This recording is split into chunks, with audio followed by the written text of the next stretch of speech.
I'm big into the team. Like once you're in the team and you're all in, your opinion matters, your decisions matter, your input matters. And if I'm not able to support you and put you in the right place and give you the right tools, I'm just setting you up for failure. So I mean, it's learning each environment, learning what works there, won't work here. Because as a team lead, you have to say, okay, great, how can I help those agents? How can I help these agents? What can I provide value? Why be on a team if I'm not providing value?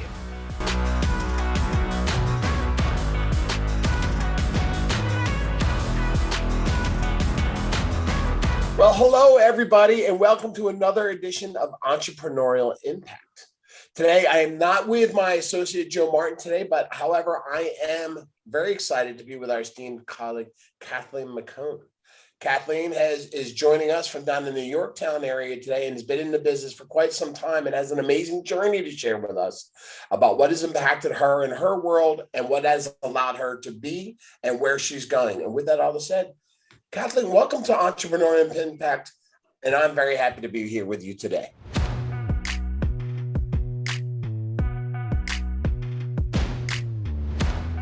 Thank you for inviting me. So once you start, just give us the background. Who's Kathleen? What makes you tick? Where have you come from, and where did the drive for you to be successful in business, where did that originally stem from? So I'm originally from Vermont. I'm a Yankee through and through. So grew up in a small, I can't say small farm. There's probably 1,800 acres. We did cattle and horses and stuff like that. Grew up throwing hay bales around, driving 3 on the tree, three-wheelers, dirt bikes, all this stuff. So I'm a farm girl from heart. Unfortunately, childhood was not the best. So in and out of foster home since age of 2, and age 13, I got emancipated and kind of went out on my own, had a full-time job, going to high school, just trying to survive, I guess, is where I grew up. Also had to help my brother. He also moved out. He went to a private school, so funded him through school just to get him. He had dyslexia really bad and a learning disability. So he had to go to a private school for that just to finish. And he did his senior year in high school and got his degree from there. So he wasn't labeled. In the 80s, we were all labeled. So Wow. You know how that is. That's traumatic, right? And yeah. But it started. Your story started earlier than others. Right? Yep. Your why and your how kicked in, and you said, "Okay, I've got to do this now." Right? Yes. You came up with surroundings.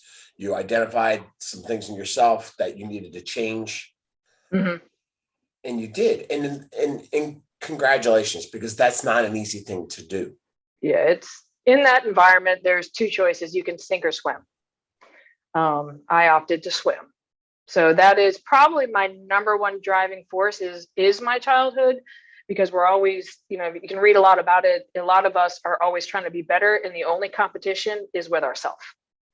Yeah. It's really not with anybody else. It's, always trying to say, okay, what can I do better? What can I do better? What can I do better? What can I do better? Which is a great, great thing. It's a blessing and a curse at the same time. You're right. We all make choices.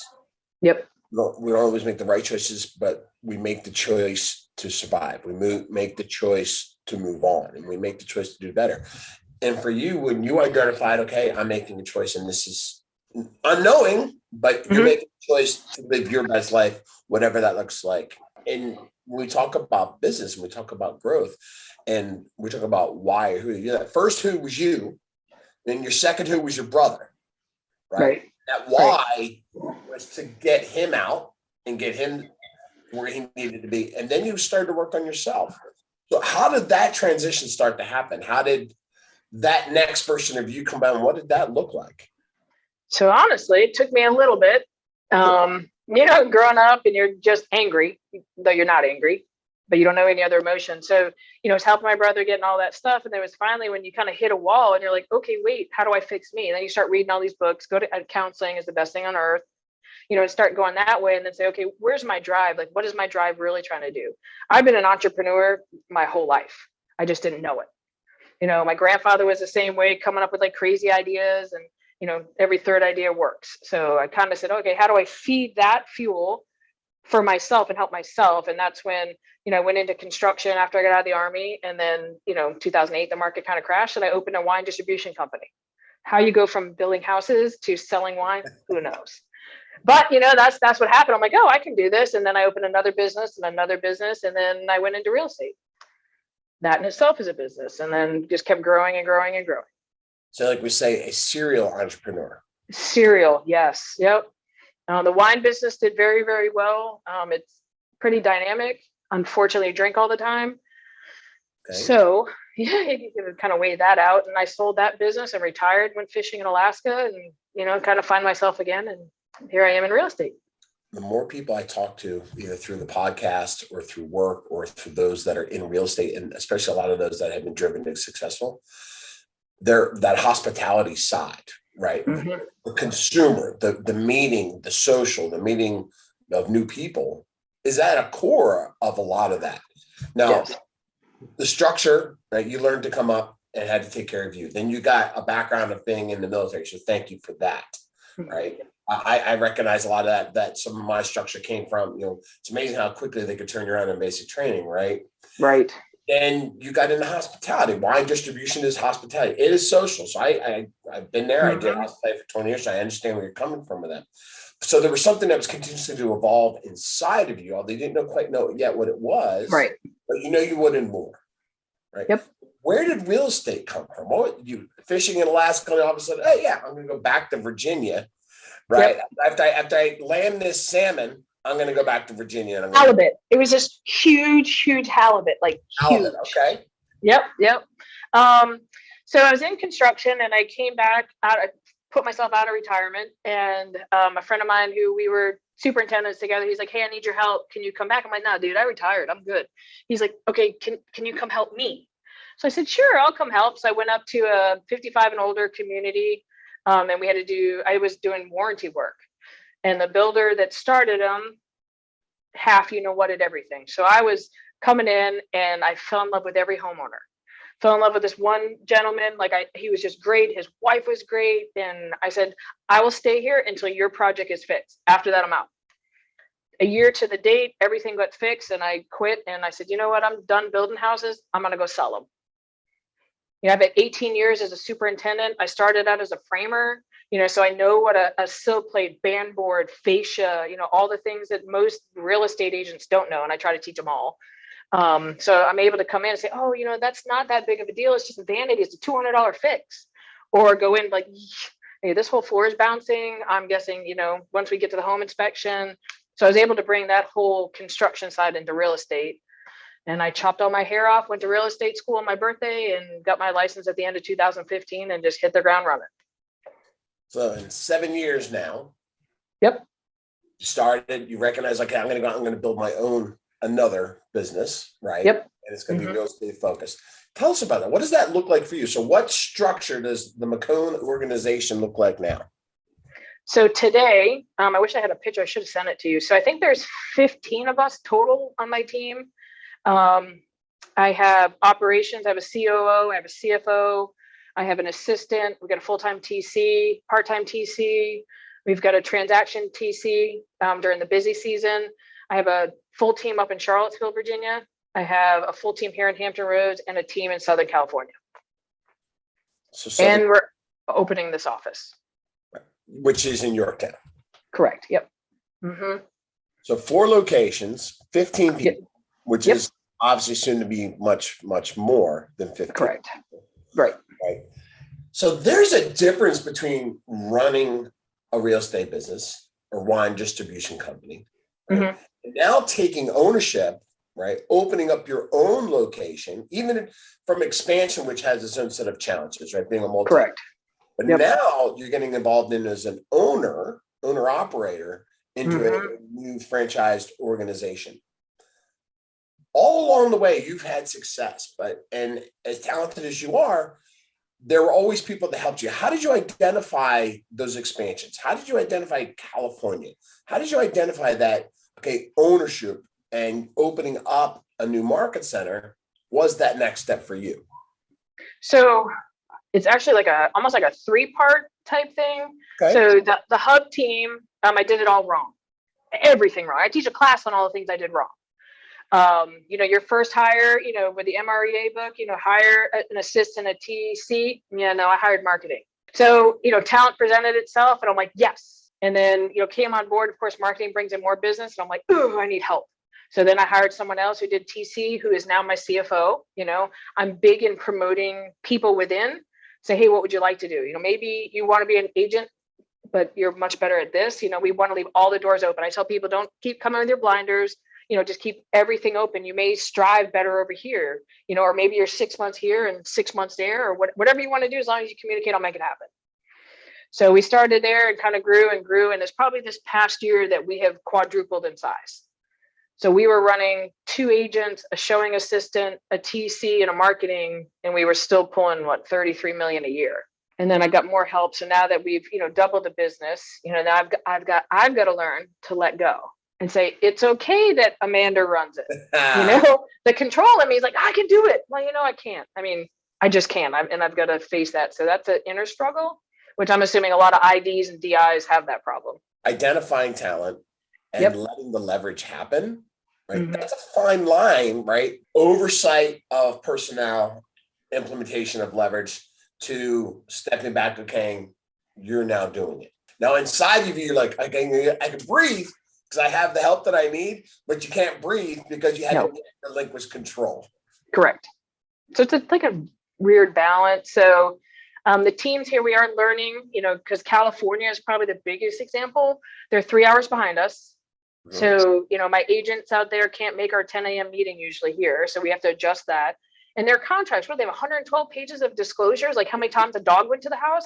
Here in Virginia, we don't have that. So even that learning curve, because we thought maybe our TC here could help. No. So, we have to get a California TC. It's okay to say that we know everybody in California is just special. They are just special. So even that's a learning curve. Or if we go to Charlottesville, though it's only 3 hours away, I was there yesterday showing a house. The dynamic there is so different. They don't really do open houses because the nearest house is 3 miles away. Whereas here you can walk next door. So, even there, agents up there aren't as quick to answer the phone because the cell phone service isn't that great. So, it's learning each environment, learning what works there, won't work here, because as a team lead, you have to say, okay, great. How can I help those agents? How can I help these agents? What can I provide value? Why be on a team if I'm not providing value? Yeah, and so you're learning that as much as your control is there, that becomes a detriment, right? Because correct. You don't know those areas. You're expanding outside of your knowledge base. You can learn, of course, but in order to grow rapidly, right? Yes. You have to identify the right who that take your business to the next level. Because as much as you want it, you have to have help. How are you finding those who's? What led you into those different areas? That's a spread. Oh, it is. So Charlottesville, here Hampton Roads is natural. Obviously, we live here. Charlottesville, I went up there a lot. I ended up getting my broker's license and hanging in the Charlottesville office.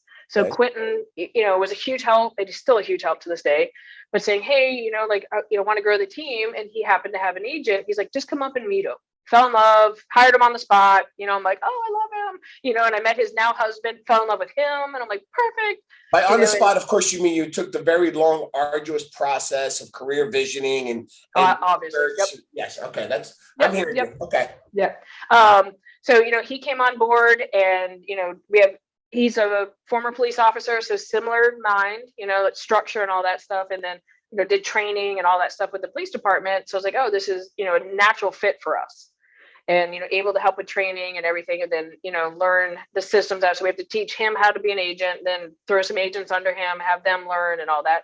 We do the DISC profile. We do an Enneagram. We also do KPA, obviously. But we have learned the hard way that personality is, each job is different. So my marketing is, the S's and the C's.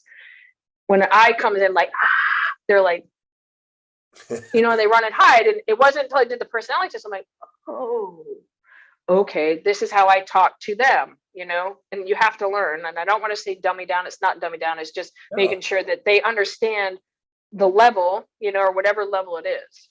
Adapts. And vice versa. I don't understand how long it takes to do a Canva thing. I think it takes 3 minutes. And if they don't tell me it takes 30, I will never know. So it's big on the communication. How do you communicate and those kind of things? And standards. There's a system for everything. There's a system for everything. And everything else. we have to allow that, right? And Yep. for the systems, we have to allow for mistakes. We have to allow for growth. And I know that you're saying, hey, I've been fortunate that I've identified people we've met and we've clicked, but I can't imagine that that's always been the case either. No, nope. Right? So what are some of those harder lessons that have come that you thought you had the right who or person or connection? Mm-hmm. But what has happened?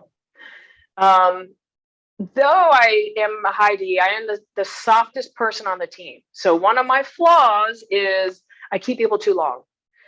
So that's why my COO is a high D. She's like, we're done. I'll give an example. I hired a young lady who was licensed to be my assistant because she was better in the office. Did the KPA, everything, flying colors, everything's great, knows how to do it. Until I got her in the office and she turned on the computer. And when I say she turned on the computer, she didn't know how to turn on the computer. Ooh. Yeah. Didn't know how to do email, had no idea, basically lied on everything she had. So, you don't know it until you're in it. And, what do they say? Slow to hire, quick to fire. Yeah. So that is, and it's hard, especially in a small community, if you keep getting rid of people, like, oh, she doesn't keep people. Well, we shouldn't. We try to run our team as a family and everybody has to get along 90% of the time. 10%, everybody has bad days. So, if they don't, and I'm big into the team. Like once you're in the team and you're all in, your opinion matters, your decisions matter, your input matters. So if you see something like, Kathleen, this isn't working, I have to hear that because you're devoted, you're on the team, you're giving 110%. And if I'm not able to support you and put you in the right place and give you the right tools, I'm just setting you up for failure. So I try to have everybody express, like, what do you need? What am I not providing? That's important. Like not only they can be heard, you need to be heard, but that's got to be healthy. And yes, you can't be all popcorns and unicorn all the time. Nope. Maybe just on Fridays. Right. But, happy hour, tequila, whatever. Sure. It sounds water, coffee, whatever. So as you continue to grow, you got 4 locations, a new market center, whether it's inside real estate or not, what's next? What is your plan? What is the impact that you're leaving behind for the people that are in your business? What else do you look to do? Like this success allows you to do other things. What's fueling that? What do you see happening because of what you've been able to accomplish? So one of the things about me is, I'm always looking, like I'm always trying to grow. So I don't know that there would ever be an end game because it changes. If you had asked me 3 years ago, Kathleen, are you going to open a Keller Williams brokerage? I'm like, no. So, I'm like what I advise. I'm like, you don't put the blinders on. Like, look over here. Like, oh, what's that? Oh, you want me to buy a trucking company? Oh, hey, you want me to, buy a sign install company? Like, you keep your, passive income open. On a personal level, I really want to open a bed and breakfast. That is probably my end goal. I'd like to just, meet a ton of people and, the hospitality, I guess. Yeah. So I'm on the hunt for that personally. Professionally, my goal is that everybody in this office and everybody on my team gets to where they want to be. Maybe they want to buy a second home. Maybe they want to buy their first home. Maybe they want to be an MREA, agent, $1 million real estate agent. Whatever it is, I want to help them get there. I don't need to work. I love to work. We live in an affordable house. My husband's got a good job. I work because I want to work. And if I can help, I'm looking out right now in the office, a young woman named Wendy who just joined our office. What does she want to do? How can I help her get there? Everything that's in my head, I can't take to the grave, and there's no flash drive anywhere. So if I can share it with everybody, I'll share it. It may not be right, but I think it's okay to say a need to work, but a need doesn't have to necessarily mean financial need. Correct. Right. Yep. You have a need to work to grow and develop. You have a need to work because you now have 15 to 30 employees working with you. Yes. Not even employees, team members, right? You have aspirations and goals, and your goals are not compounded by the fact that they have goals. Correct. So that need is different. Correct. Yep. And I like, and it's, if you ever done an Enneagram, I'm an 8, I'm a fixer. I'm also, an IDDI, which, people, same thing. And I'm a Gemini. So we're all over the place and we're always trying to help. We like new people. You can throw me in a crowd. I'm fine. those are the kind of things that make me happy. I like meeting people, and I've been very fortunate meeting talent because I'm out there and I'm meeting talent. There's people that say, hey, I want to be on your team. You're not the best fit.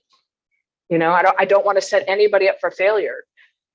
Our team is very close, very family, but they party just as hard as they work. So, I think that in itself is an incredible skill set, right? You've learned what you're looking for. Yep. We all make the mistakes. If we can interview somebody can have a good interview process. Whether their resume is fictitious or not, they can come across as, this person's great. But recognizing that their talent, that can be an empire builder in your world. Mm-hmm. Yep. Right? Sometimes that's not easy. A lot of times it's not easy, I should say. A lot of times. And our business is so dynamic. I tell people every day, like, I do have 5 police officers on my team. I have 2 veterans on my team. So one of the things that I've learned that police officers and military were structured. Real estate's not structured. It is, but it isn't. Stop there, right? That's not accidental. Let's go back to the beginning of your journey, right? Mm-hmm. What did you say? You grew up in an environment where you had to get structured right away. You went away and you went to the military. And now that you've got 5 former police officers and former military on your team, that's not a happy accident, and that's not a coincidence. Correct. Yep.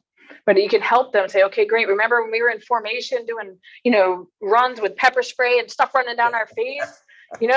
Just pretend that we're walking now. We're walking with pepper spray. We don't have to run. Nobody's screaming at us. It's okay. Like if you're at 6:32 versus 6:30, you're not doing 30 push-ups, or you fill out a form, a police report is different than a contract because every contract's different, whereas every police form. So it's really just trying to teach them, say, it's okay to be gray because we're not used to it. And instead of the DIs yelling for us to march and step, they're yelling shift. Yes. Right? You're hearing that in the back of your head now. Shift, change, adapt, overcome. And you gotta know, like, one of the things I'm big on, I talk to one of my lenders every morning and every afternoon because I have no idea what buyer is going to call me in 12 minutes. So a buyer calls me 1031 exchange. Well, I've already spoke to my lender and I already know there's a change at 1031 exchanges this morning. Or, that they're measuring things different. Like we just did a CMA class with appraisers. Like you have to know your business. You have to know. And if you don't, then you've just, set yourself up because now you've written a contract and, oh, by the way, you can't do it anymore because Freddie or Fannie has changed some rules. So, talk to your vendors. And all of them, I say, hey, just talk to the vendor. You're in your car for 20 minutes in between something. Call them. What? Stay informed, stay educated, stay in front of the business. Yes, yep. I mean, and especially with COVID, it was changing every day, every single day. Like if you went from a 580 credit score, and Freddie was coming down and say, hey, we're only going to do 620 and above. Well, if your lender's on top of it, they've already called you and said, hey, these 2 580s, I need them to do blah, blah, blah in the next 2 weeks. Yeah. So it's just learning the business and then teaching that to people who aren't on my team. I'll help anyone, anywhere. It doesn't matter what brokerage they're at. If I know it, I'll help. We all should strive to be better, or we should strive to help. And that's part of like what we're doing here, right? This podcast, these conversations, they're not isolated from one business, one entity, one company. This is for others to hear stories, and maybe we're able to move the needle just a little bit better and make us all a little bit better because of the stories of people like you. And I appreciate you taking the time to talk with us today. Absolutely. Yeah, absolutely. I think it's important to get that out there. Right? It is. I mean, there's just so much, like everywhere we go, put your name tag on, you meet a landscaper. Well, you might need a landscaper. So help the young woman who's got her brand new landscaping, Dixie choppers or whatever, help her. Say, hey, come on by the office, throw your business card in, send your feature sheet, send your price sheet, help the locals. So as we start to wrap up here today, and if there was one thing that you learned along the way that you think everybody needs to know, what would that be? As a business, I did not do a business account when I started. I opened a checking, a savings, and a credit card in my social. So fast forward 3 years, I'm no longer using that card. Well, the bank shut it down, 50 points on my credit. So that's the one thing I wish I had learned day one. Open a business account with your LLC and your EIN. Look, that's poignant. When I talk to new agents all the time, I tell them, and I congratulate them. I see their eyes roll in their head because I'll say this exact word. Congratulations on starting and founding your first business. And they don't grasp that. They don't know it. You're spot on. So thank you for bringing that back. Yeah, I'll send you. I actually have the 11 things Kathleen did wrong. Okay.